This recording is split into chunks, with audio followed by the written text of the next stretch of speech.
Hello नमस्कार बंधुमा channel में आपका स्वागत। हम आपको बहुत ही महत्वपूर्ण जानकारी देने वाले हैं अतिथि शिक्षकों के नियमितीकरण को लेकर। अतिथि शिक्षकों के नियमितीकरण का मुद्दा गरमाया हुआ 2 तारीख अब कन्फर्म हो चुकी है। 2 सितंबर को अतिथि शिक्षकों की महापंचायत होने वाली है भोपाल में। ठीक है फ्रेंड्स, तो अतिथि शिक्षक सभी तैयार रहे। और केसी पवार जी ने क्या कहा है अतिथि शिक्षकों के नियमितीकरण को लेकर, और नेशनल मीडिया ने भी अतिथि शिक्षकों का मुद्दा उठाया है। भुवनेश सिंगर हैं, इनने अतिथि शिक्षकों की बात को सरकार के सामने रखा है और केसी पवार जी से बात की है कि अतिथि शिक्षकों को भविष्य में क्या मिलने वाला है महापंचायत में, अतिथि शिक्षकों का नियमितीकरण किस आधार पर किया जाएगा।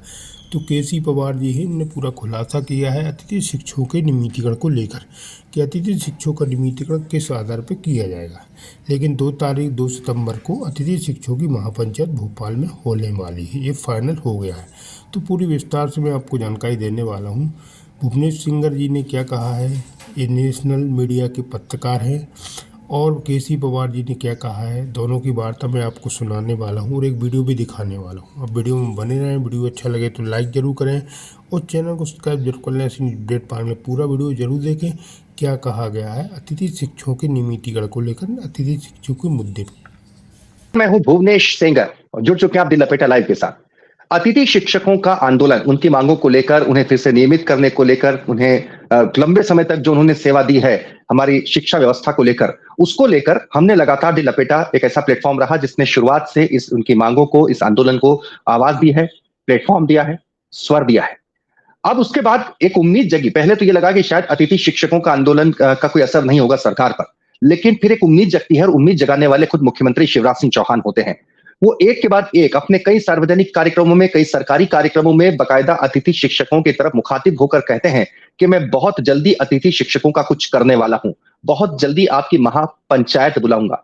खुद स्टेज पर बोलते हैं एक तरफ ये हमारे बेचारे अतिथि शिक्षक यहाँ मौजूद हैं, इनके साथ अन्याय हुआ है। आपको हम हर बार, हालांकि मैं लाइव में याद दिलाता हूं, लेकिन जो दर्शक आंदोलन से नहीं जुड़े हैं उनको भी ये पता होना चाहिए कि अतिथि शिक्षक के तौर पर नाम मात्र के वेतन में हमारी शिक्षा व्यवस्था को अपने कांधों पर उठाए रखा है अतिथि शिक्षकों ने। और अब जैसे जैसे नए टीचर्स की ज्वाइनिंग होते जा रही है, 10 साल 15 साल किसी किसी के इससे भी ज्यादा वक्त की सेवाएं देने के बाद, उन्हें अब इस तरह से उनकी छुट्टी की जा रही है जैसे कोई मतलब ही ना हो।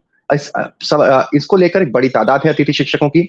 और अतिथि शिक्षकों की मांग को लेकर ही आपको याद होगा, एक बार फिर याद दिला दें कि ज्योतिरादित्य सिंधिया ने कमलनाथ को जब सरकार की तब चुनौती दी थी मांग को लेकर, तभी कमलनाथ ने कहा था कि सड़क पर उतरना है तो उतर जाइए। और फिर उसके बाद ज्योतिरादित्य सिंधिया बीजेपी में जाते हैं और फिर सरकार का क्या होता है, सरकार गिरती है, शिवराज सरकार बनती है। खुद मुख्यमंत्री शिवराज सिंह चौहान उन दिनों जब 18 महीने की कांग्रेस सरकार में विपक्ष में थे, तो अतिथि शिक्षकों की मांग को लेकर उन्हें कई बार ट्वीट किया, कई बार इस मांग का समर्थन किया, अभी कई बार कह चुके हैं। लेकिन सवाल ये उठ रहा है कि वो कहते जा रहे हैं, दिलासा देते जा रहे हैं, लेकिन आचार संहिता लगने की तारीख पास में आती जा रही है। अतिथि शिक्षक वो शिवराज सिंह चौहान जी जहां जाते हैं वह इकट्ठा होते हैं, मामा जी जिंदाबाद तक के नारे लगा देते हैं और कहते हैं कि हमारी मांग का क्या हुआ। कहते हैं कि बस चिंता मत करो, बहुत जल्दी महापंचायत बुलाने वाला हूं। तो एक बार फिर से दी लपेटा के प्लेटफॉर्म पे सारे अतिथि शिक्षक इकट्ठा होकर पूछ रहे हैं मामा जी से कि मामा जी, कहे तो आप रोज रहे हैं, लेकिन वो महापंचायत बुलाएंगे कब। हम इस बातचीत में हमारे साथ में अतिथि शिक्षक संघ के पूरे प्रदेश अध्यक्ष के समेत पूरे प्रदेश से अलग अलग इलाकों से जो अतिथि शिक्षक हैं, जो अपनी मांग को लगातार उठा रहे हैं, वो जुड़ेंगे। लेकिन उससे पहले मैं चाहूंगा कि एक बार हम दिखाएं कि आखिर मुख्यमंत्री शिवराज सिंह चौहान जब जाते हैं तो कहते क्या है जब अतिथि शिक्षकों से उनका सामना होता है।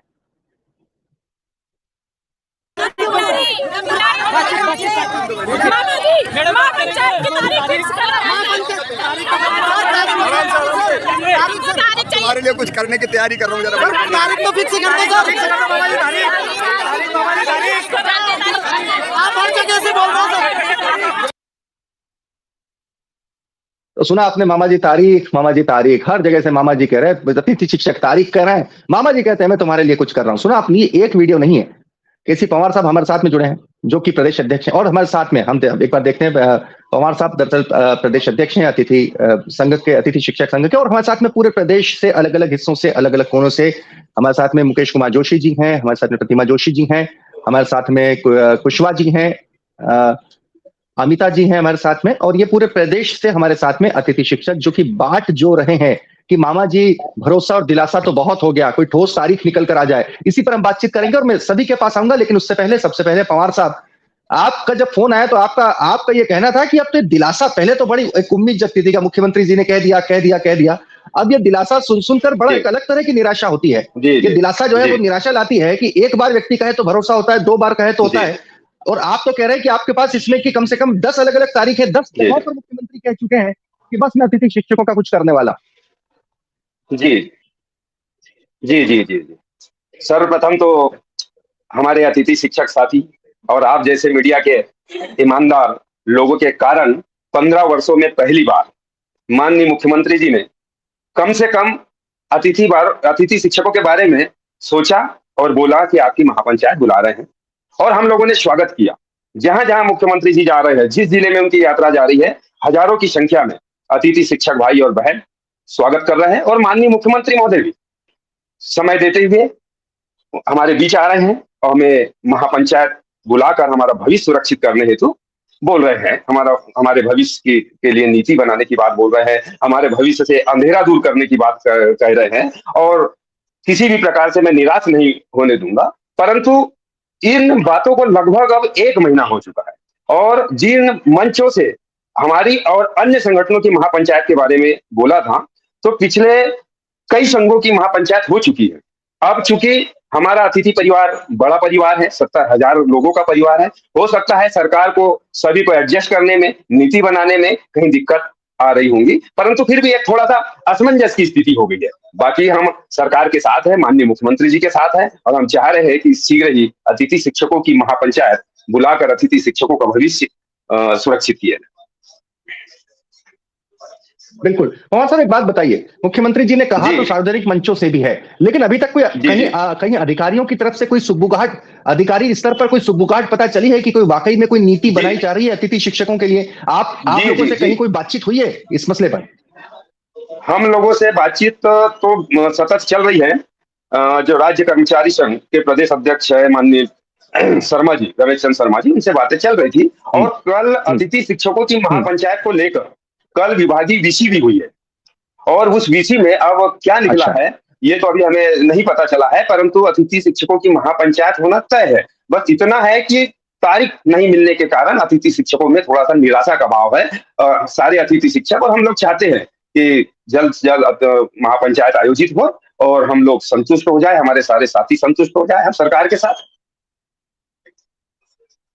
आपको क्या लगता है कि सरकार क्या ऐसी घोषणा कर सकती है आप लोगों के लिए? देखिए आदरणीय सेंगर जी, क्या मांग है? सर आप चाहते हैं देखो हमारी मांग केवल स्थायित्व की है। हमारी मांग जो है केवल स्थायित्व की है कि हमारे अतिथि शिक्षकों ने इतने वर्ष इस सरकार को दिए हैं, सरकार के सरकारी स्कूलों में दी है, अध्यापन कार्य किया है, तो हमारी तो एक सूत्री मांग है कि हमारे अतिथि शिक्षक भाई एवं बहनों को स्थायी किया जाए और 62 वर्ष की उम्र तक हमें स्थायी कर दिया जाए ताकि हम संतुष्ट रहे। हमें ऐसा लगे कि अब हमारा पद स्थायी हो गया है और हम इत्मीनान से हमारी पूरी जो जिंदगी है 62 वर्ष तक हम इस विभाग को देंगे और जितना अच्छा से अच्छा कार्य हो सकता है हम करेंगे। और अभी ऐसी कोई चिट्ठी तो नहीं आई है, परंतु हमने जो सरकार के हमारे बीच में जो मध्यस्थता कर रहे हैं उनके माध्यम से हमने चिट्ठी दी है और हमारी मांग भी हमने लिख कर दे दी और हमारी एक ही मांग है कि हमारा 12 माह का सेवा काल करते हुए हमारे समस्त अतिथि शिक्षक भाइयों को स्थायित्व प्रदान करें, यही सरकार से हमारी मांग है। बिल्कुल। और जो लोगों को रिप्लेस कर दिया गया है, जहां पे नई ज्वाइनिंग हो गई, उनका क्या? हमारी मांग तो ऐसी है कि अतिथि शिक्षक चाहे बाहर हो, चाहे वो किसी कारणवश ट्रांसफर से या नई नियुक्ति से या प्रमोशन से बाहर हुए हो, उन्हें भी सेवा में लिया जाए, एक केडर बना दिया जाए और उस केडर के तहत अनुभव के आधार पर हमारे समस्त अतिथि शिक्षक को सेवा मिले, क्योंकि उनका भी अधिकार बनता है, उन्होंने भी अपने जीवन का स्वर्ण समय जो है वो इस विभाग को दिया है, तो हम किसी को नहीं छोड़ेंगे। हम तो एक अतिथि शिक्षक की लड़ाई लड़ेंगे और अंतिम दम तक लड़ेंगे। बिल्कुल। और मैं खुद ही लगातार लंबे समय से देख रहा हूँ, काफी लंबी लड़ाई हो चुकी है। ये तो हमें खुशकिस्मती कि कम से कम मुख्यमंत्री अपनी जुबानी कबूल रहे हैं और ये कह रहे हैं कि मैं आपके बारे में सोच रहा हूँ, कर रहा हूँ, प्लानिंग कर रहा हूँ, और आप बता भी रहे हैं कि जिस तरीके से अधिकारी स्तर पर हो रहा है, बहुत सुखद क्षण होता है किसी भी आंदोलन के लिए, वरना कई आंदोलन पूरे जीवन निकल जाता है, उसमें निराशा हाथ होती है। तो ये एक अच्छी बात है। पवार साहब, आप हमारे साथ बने रहें। हम जब तक आपके जो प्रदेश के जो अलग अन्य जिलों के लोग हैं उनसे हम मुखातिब होते हैं, उनसे बातचीत करते हैं। हमारे साथ में